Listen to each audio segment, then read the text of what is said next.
now, and I look back from the things I did last year or the 2 years before, I'm like, yeah, that was not a good strategy. I'm not doing that again. But they don't know that. And now they're continuing that broken strategy. Karma, right? So that's something that you guys got to realize.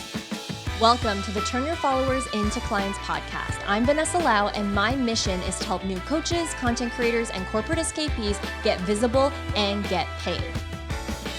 I went from quitting my corporate job with no backup plan to suddenly building a multiple seven-figure business in less than 2 years thanks to the power of social media. My life changed in an entire year, and I believe yours can too. So boss, let's help you get visible and get paid, and dive into today's episode.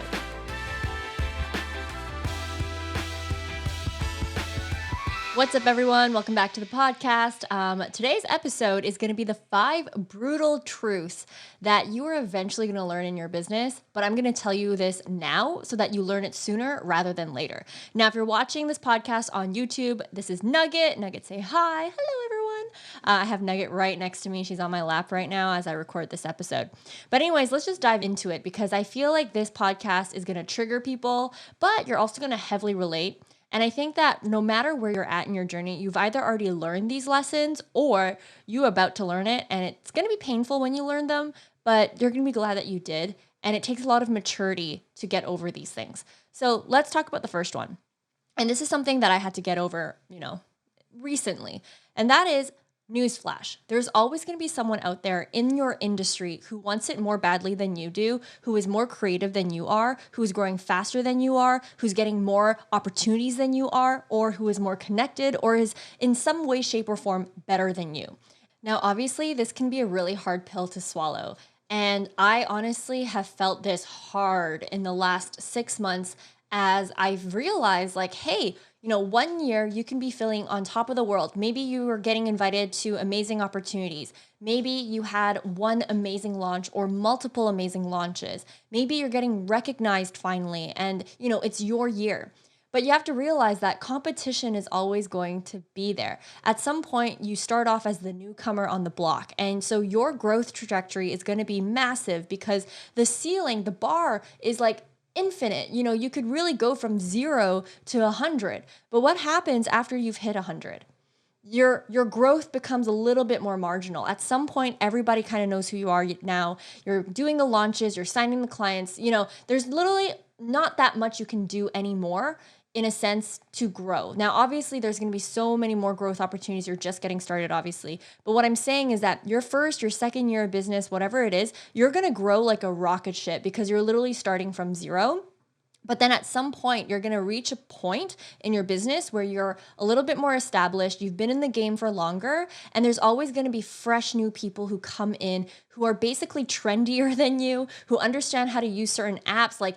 This is literally how I feel whenever I'm on TikTok and I see people crushing it on TikTok, and I'm just trying to still figure out how to upload a thing. Or when Clubhouse came out, I was freaking out because I'm how do I even use this? This is so not intuitive for me.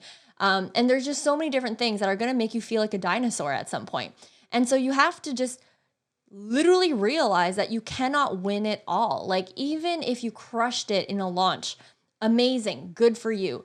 But guess what? Sally next door is also launching and she's going to also do really well too. You can't constantly compare yourself with Sally. Or let's say if you're a YouTuber like me, there's always going to be someone out there who's a little bit more creative than you, who maybe has a better video editor than you do, who has more money than you do to spend on it, or who just is more talented than you, point blank, period. There's always going to be someone out there in the industry who does something, anything, whatever your thing is, a little bit better than you. And especially as you've been in business for longer, the competition is just going to get bigger and bigger. So don't be a naive and think that, oh, I'm the best person ever and this is always going to be the same and yada, yada, yada. I've perfected this one strategy. I don't have to do any work anymore. You're always going to be working. And what I mean by the longer that you're in business, the more competition there's going to be is the fact that if you've been in business for a really long time, there's going to be new people who come in every single year that you're going to have to quote unquote compete with. And then there's also the people who have been here longer than you that you also have to quote unquote compete with. So the pool becomes bigger. And I'm using quote unquote for a reason, because at some point you have to realize that the only person that you're going to be in competition with is yourself. And if you're constantly following other people, not to support them necessarily, but to literally creep on their content all the time, see what they're working on, compare your business with theirs, compare your videos with theirs, compare your content with theirs, you will always end up being the loser. You know why? Because that energy you can be focusing on doing your own thing, staying in your own lane, perfecting your own products and services, taking care of the customers that you currently have, taking care of the followers that currently are subscribed to you, instead of looking at how can I get more followers? How can I get more subscribers? This person is doing something similar to me and she's taking my followers, or he's taking my followers, or my followers are going to be choosing between my product and their product. That's not a healthy way to be operating your business in. And if you plan on running this business for the long term, you are going to need to start collaborating instead of competing with every single living being that gets in your way. And so that's the first brutal truth that you need to know about. And that is just understanding the fundamental fact that no matter what you do, even if you're putting your 200% in something, or you have one amazing year, one amazing launch, or multiple amazing years, remember that there's always going to be someone out there in your industry or outside of your industry or whatever it is in the world who is going to want it badly, really want it badly, more badly than you do, who's going to work more hours than you, who is going to be working more efficiently than you, who's more creative, who's more connected, who is more talented, who is more A, B, C, D, E, F, G. But what's the most important thing that I can pass on to you is to stay in your own lane. The people who are attracted to you are attracted to you for a reason. Maybe it's the way that you teach. Even if I'm teaching this podcast episode, 5 Brutal Truths, whatever. If Susie also does the same podcast, she's going to have her people like her episode better, and I'm going to have my people like my episode better. There's always going to be people who opt in for you because of you. But if you're constantly just spending so much time anxiety filled looking at the competition, tracking the competition, comparing yourself to the competition, it is never going to be healthy for you, and you will always be doing that for the longevity of your business. Like I said, the longer you're in business, the more competition that you have. Do you realistically think that you're going to be able to play whack-a-mole with every single newcomer or oldcomer in the industry? No. So your time is way better spent perfecting what you currently have and creating your own brand that someone else, even if they're a newcomer, even if they're more talented than you, even if they're more connected, that they cannot duplicate. So that is the first brutal truth that you need to know in business, that if it hasn't hit you now, it's going to hit you soon enough. This leads me to the second brutal truth, and that is there are going to be seasons in your business where you're going to feel like, you know what? This is it. It's over for me. It's all crashing down. It's coming to an end. I'm going to, drop shop and just give up on everything. It's done. And what I mean by this is there's going to be some seasons in your business where you're going to want to give up, where you're literally going to tell yourself, this is it. I'm done. I'm a one-hit wonder. Nobody cares about me anymore. It's going to happen. For me, I think it's like every January, February, even sometimes March, that's when I feel that way. Whenever it's Q1, like December, January, February, and sometimes March, I will always feel like crap. And I don't know if it's because of the anxiety of, setting up New Year's resolutions, or the fact that in the last 2 years of my business, Q1 and Q2 are naturally more slower than Q3 and Q4, because the first 2 quarters in my business, I'm planting the seeds, I'm training my people, I'm hiring, I'm setting things up, I'm creating a new curriculum for my course, or I'm doing whatever. And Q3 and Q4 is when I actually start launching things, I start releasing things, or maybe the compound effect of me planting those seeds in the first 2 quarters, they end up paying off in the last 2 quarters. And so what I realized is that the first 2 quarters of my business, I'm always in a really bad mood. I'm always doubting myself. I'm always nervous and scared that I'm not going to hit my goals, all these things. And that is also inevitably going to happen to you. Maybe for you, it might not look like Q1 and Q2. Maybe it's a certain event that happens in your business. Maybe it's at the end of the business or whatever it is. But there are going to be seasons in your business where you're literally like, oh my God, this is it. It's over for me. Like, I might as well just give up now while I still can. It's gonna happen. And there's one thing that I want to mention to you is that it's okay to feel scared when you have big goals, and it's normal to be doubting yourself of whether or not you can hit those goals. But here's what I want you to know about is that it is absolutely normal when you set a big goal in your business and you're feeling discouraged and maybe you're even doubting yourself. But what I want you to remind you is every time you set a big goal in your business, you are opening up an opportunity to reinvent yourself.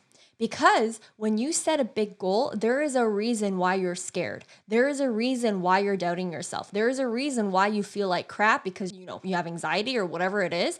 And it's because that big goal is something that you've never achieved before. And when you haven't done something before, obviously you're going to be scared. You're going to be like, wait, I've never done this before. What is the roadmap to get there? What strategies do I use? Who do I need to become? What questions do I need to ask? What mindset shifts do I need to make? Who do I need to lean on? Who do I need to hire? You have all these questions that you don't know the answers to yet until you start trying things out, until you start experimenting, and then you come to those conclusions at the end. And so that's the second brutal truth that I really need to say to you guys, because sometimes in business, you have those seasons where you just feel like crap and you're like, oh my gosh, I don't know how I'm going to solve this. I don't know if I'm going to hit my goals. And if I don't hit my goals, what happens then? What does that say about me? What does that mean about me? There's going to be times in your business where you're going to severely doubt yourself. And I really want you to listen to this episode and remind yourself and let you guys know that every other successful business owner or non-successful business owner, any business owner, period, will always have these seasons of doubt, including me. I just literally confess to you guys that every Q1, I am not at my A game. I am filled with anxiety. I am so scared for my future. I am doubting every move that I make. And that's just the natural progression of my business because I have really big goals. I have massive goals that I want to hit. I'm in charge of the livelihood of all my employees. If I don't hit the revenue goals that I'm making, then guess what? My employees need to get paid. Like they need to get paid first before I do. Like there's so many fears. And especially as you build up your business even more, this is another brutal truth that I want to say to you that I don't even think I put in the script.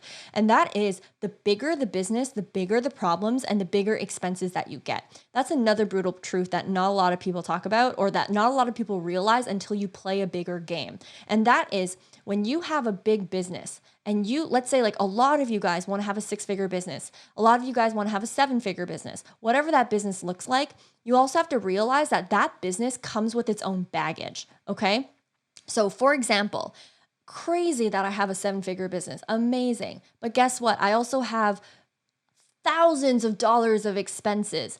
7 people on payroll, not including the contractors and the agencies that we hire. 40 grand of ad spend every single month. That's 6 figures of expenses. So when your expenses increase, then guess what? That means that your revenue needs to increase as well, or else, you're going to be at a loss, right? And so now that minimum revenue number that you need to hit, it becomes higher and higher as you grow.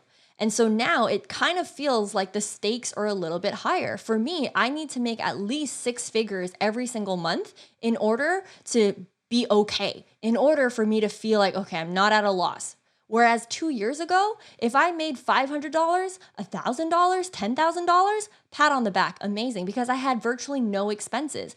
But remember, you need to spend money to make money. You need to spend money to grow your business. I talked about this in one of the episodes that I had on this podcast, I think when I talked about the 7 lessons that I learned from building a multiple 7-figure business. That is a brutal truth that not a lot of people realize until you play a bigger game.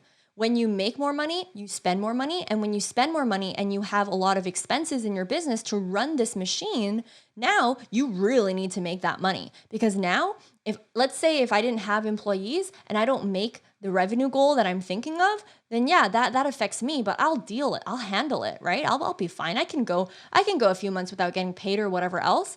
But what about my employees now? They're relying on my business to keep the lights on for them, to have food on their table, to do whatever else there is. And so that's a brutal truth that not a lot of people realize. If you want to play a bigger game, you better be prepared for the baggage that comes with the bigger game. Bigger game, bigger problems, bigger expenses. You have to literally shift and become a different person. You need to stay calm. You need to stay disciplined. For me, I have excuses. I have seasons in business that I doubt myself. But now I'm playing a game where I cannot afford to be doubting myself for too long. I literally cannot afford to not do anything and to be a victim and to kind of hope and pray that someone's going to save me. I need to save myself because the stakes are so much higher when you play a bigger game. So that's like brutal truth number 2 and 3. Hey boss, are you enjoying what you're hearing so far? Well, I'm interrupting my own episode to invite you to my free training over at www.followerstoclients.com. This training has helped thousands of my own students nail down their niche, create content that brings them more leads to their door, and implement an easy-to-deploy social media funnel that helps them close clients like a boss. This training is perfect for anyone who is starting out in business and wants to know the roadmap to making 10K months, regardless if you're a new coach, content creator, or corporate escapee. By the end of this training, you are guaranteed to walk away with strategies that you can implement instantly. The best part is that this training is absolutely free and breaks down my entire methodology to signing paid clients, plus complimentary trainings that I don't share anywhere else on my free channels. Register today at www.followerstoclients.com. Link is in the description box below. I can't wait to see you there. And now let's get back into the episode. Now, here's the next brutal truth that I have for you guys. And that is something will plateau in your business. Something will plateau. Something will flatline. And you, my friend, you're going to be very sad about it. And this kind of links back to the first brutal truth that I mentioned is that as you grow in business, when you're first starting out your first year or your second year or whatever, the first phase of your business when you are in 0 to 100 mode is going to be one of the most exciting phases in your business that you've ever witnessed because you're starting from 0 and the sky's the limit. You can literally grow your account from 0 to 100,000. You could grow your business from 0 to 6 figures or 0 to 7 figures or whatever it is. You can do so much because you're literally starting from 0. But after a while, what it takes to build an account from 0 to maybe 100,000 is not as hard as growing an account from 1 million to 5 million, if that makes sense. Because at that point, you've aged out. You've been in the game for a really long time, and you've already collected the amount of followers that you could possibly collect. When you're starting out, nobody knows you. So obviously, you're going to grow really fast. But what happens when you get to a place in your business where everybody knows you? Yeah, yes, there's always going to be new people that you can attract and all that. But the growth at some point plateaus is what I'm trying to say. At some point, the growth will be, slower than your first year or your second year or your third year or whatever it is, because you're closer and closer to the moon, whatever that means. And so you're going to be sad about that. And so that's kind of links back to the whole competition thing that I mentioned in the beginning of this episode, because competition at the end of the day, you have to realize is a good thing because competition allows for innovation. Innovate or die. And I know that sounds very harsh. It sounds very masculine energy or whatever else. But you have to realize that's just how business works. Innovate or die. Those who don't innovate will end up being forgotten. And I know that can be very stressful for a lot of people, and it's not meant for you to be competitive, but competition at the end of the day is a good thing. And when you realize that your business is plateauing, then you know that you have to do something different. I'm not going to lie and say my YouTube channel plateaued. I think I hit 400,000 subscribers, and the growth from 0 to 200,000 to 300,000 was super fast. And now what I'm noticing is a lot of my analytics is in the red. Why is that? Could be algorithm changes. It could be the fact that my subscribers right now are like, hey, I've heard these topics again and again and again. Like, I can only talk about Instagram growth and building a business so many times. Like, the foundations of building a business are pretty basic. Like, literally just be disciplined, like actually execute. I can only talk about how to get your account from 0 to 10,000 followers so many times. How many videos do you need? What more can I say? You know what I mean? And so naturally, you will plateau. And so that's when, as a business owner, you have to innovate. For me, with my YouTube channel, I hired a new editing team. I hired a new filming team, a videographer to up my content game, because I noticed as I was looking at my analytics, hey, I've been doing the same thing for the last 2 years, same style of video, sit down, whatever. I need to switch things up. Or, hey, I need to start doing podcasts, and I'm really diving into that because that's something that I haven't really tapped into. Something needs to change, whether that is your social media strategy, whether that is your team. If you plateau, ask yourself why. Is your team, is your business outgrowing your team and you need to swap team members, you need to upskill your team members? Or is it the fact that you need to do a little pivot? What is it that you need to do? Because a brutal truth is that there's going to be some point, whether it's your social media stats, whether that's your sales, whether that's you as a person, you are going to plateau. Same thing with creativity. There's a point in my business, I think like very recently, where I just plateaued in terms of content ideas. I'm like, I honestly don't know what to say. I don't know what new content I could possibly do. I flatlined.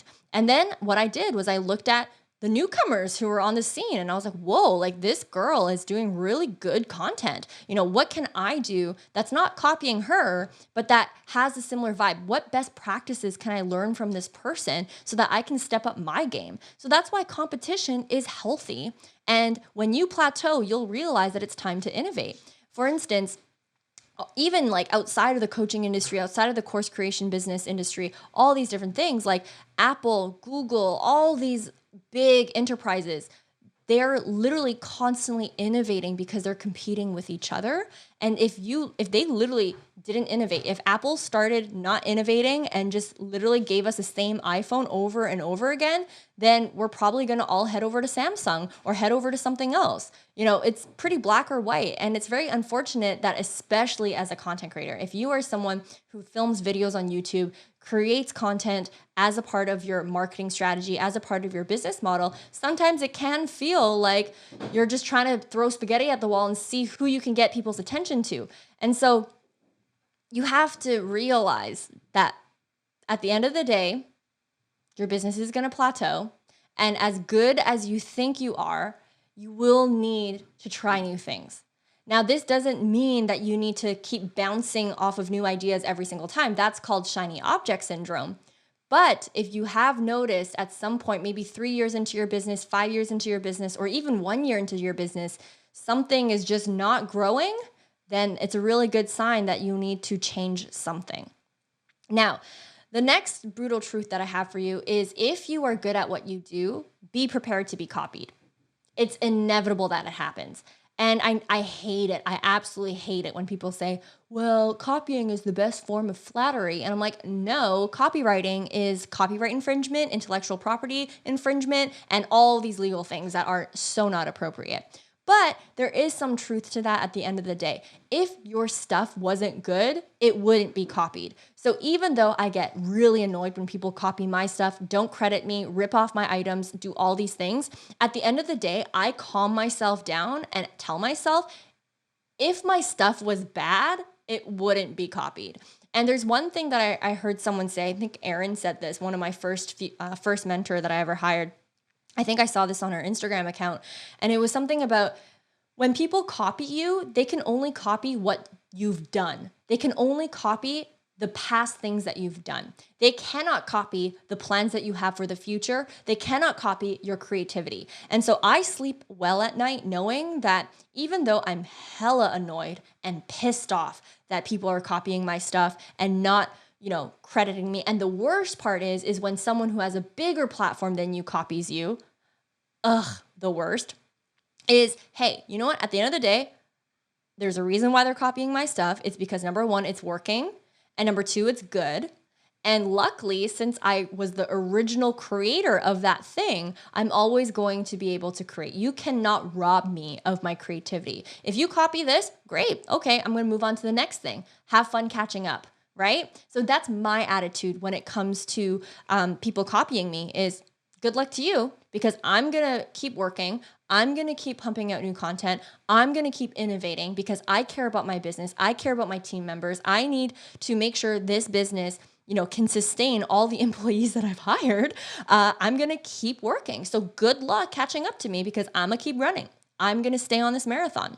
And so that's a brutal truth that every business owner needs to realize, because if you just keep crying about all the people that copy you, it's just wasted time. I would rather focus on innovating. I would rather focus on how I can be on top of things. So a good example is I always rebrand my stuff because people just copy. People rip off my web design stuff, or people rip off my course. Well, guess what? I'm going to update my curriculum. Have fun with that. I'm going to update my website. Have fun with that. Now, obviously, I'm not like updating every time there's someone that copies me. I'm doing it from a place that's strategic, from a place that works well with me, but nobody can think the way that I do. Nobody knows what I have planned for the future. And you know what the funniest thing is when people copy something that I've done and it's like a bad strategy. So for instance, like a lot of times I'm testing things in my business, right? And so I'm testing what's working and whatever. And there's a lot of things that I do that actually like I would never do again or was a really bad strategy. And because there's a flock of people who just choose to copy blindly without understanding why I'm even doing that strategy or if it worked or not,